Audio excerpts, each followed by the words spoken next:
אזרחי ישראל, כמעט עשור עבר מאז החלו החקירות נגדי. המשפט בענייני מתנהל קרוב ל6 שנים, והוא צפוי להימשך עוד הרבה שנים.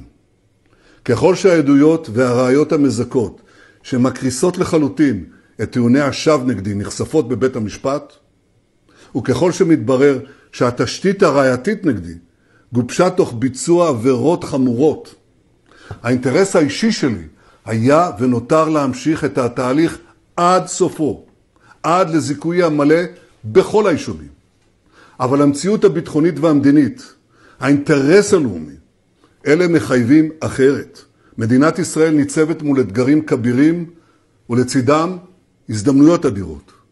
כדי להדוף את האיומים, כדי לממש את ההזדמנויות, נדרשת אחדות לאומית.